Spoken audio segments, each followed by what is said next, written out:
And so the economy has gone absolutely crazy on the negative side, and Obama is the beneficiary of that without offering one solution, nor without offering any explanation that a core of his support is in part responsible for the banks being reduced in the regulatory authority. That guy Rubin from the Clinton administration, who was working for Goldman Sachs when the banks put in that little provision that gave them immunity from prosecution for running what basically was a Wall Street version of Las Vegas.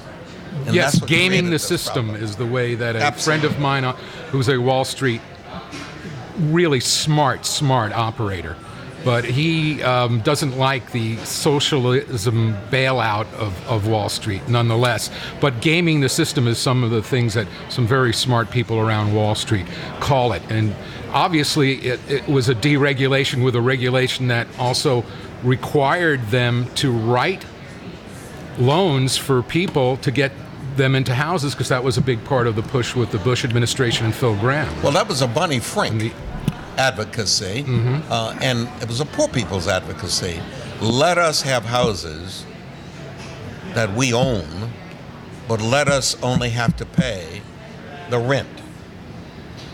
The industry stepped up to the plate and responded appropriately, but assigned all of those questionable arrangements to Freddie Mac and Fannie Mae, not to the regular industry. Those components that were in the regular industry was put in a package, and then I think the rating agencies said they were triple rated, and then they were leveraged into 20, 30, or 40 securities. to 1. Yeah, 20 to 30, 40 to 1 value, and they were sold to investors without telling investors that what's in that bag is not worth a Hyundai purchase, and the results were the disaster that we now face. Kind of a shell game. Totally. And in many cases, you know, some of these people doing the betting didn't own anything. They were simply betting against whether or not you made it, or whether or not you would, or betting that you would make it. And either way, they made money. And the deregulation process in the Clinton administration is what gave them the license to do that. And the results are the disaster we now face. It's almost the exact same thing they did with energy here in California. You have hit the nail on the head. And the broadcasting industry, which was also Deregulated. well, pretty much deregulated during the Clinton administration. But the Republicans had Congress at that point, or at least a majority of one of the houses in 94. I can't right? imagine, if I had been serving in the Congress, how I would have ever voted to offer immunity to banks in return for their engaging in the practices that they're engaging in. I would have had to have voted out of total and complete ignorance. And the members of Congress will not now admit they did that. Only Greenspan had nerve enough to admit, My bad.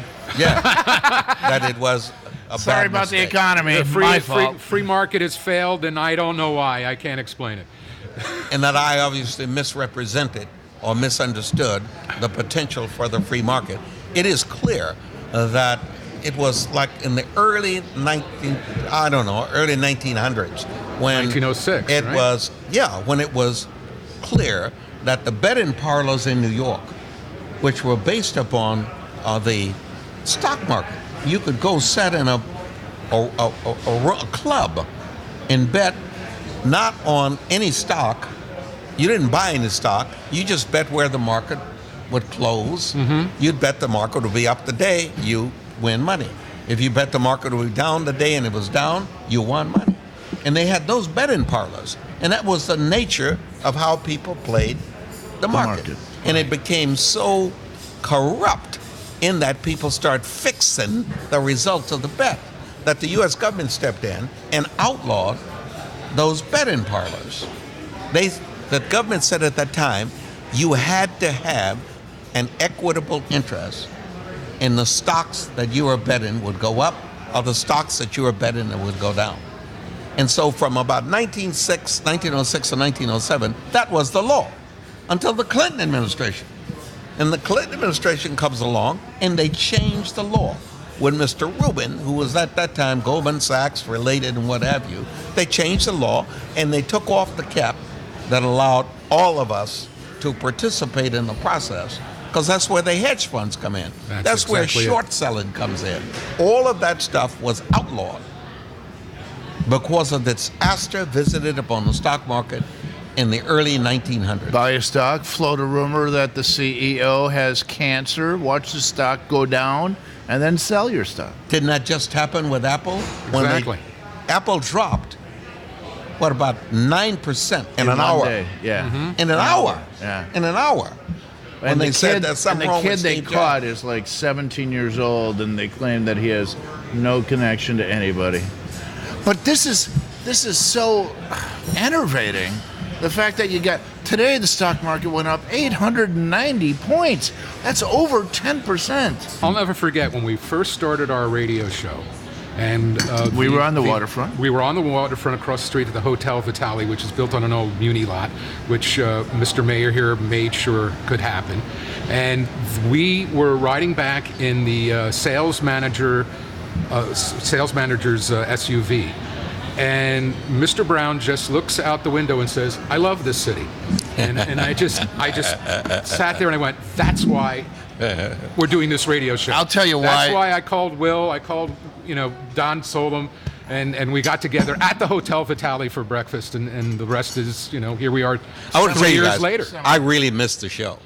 I do I. really miss I don't every miss morning. the 4:30 a.m. wake up call. That- No, I that don't miss part we that don't part miss. of it. But I do miss the interaction that we had. How many because times you read a paper? And you we go, were both "Oh, well man, read. I wish we could do something on that. We were all well informed about, and we were very opinionated. We listened to NPR. We picked up what happened on the late night talk shows. We had really 3 or 4 did do a newspapers job there at the for restaurant the when we public. started. Right. The public could actually listen to our show and skip everybody else. And they were. Skip reading the newspapers. That's right, because we really covered it. And by the way, we had great support from the newspapers. We had Ray Rotto, who would Right. call in when he had to.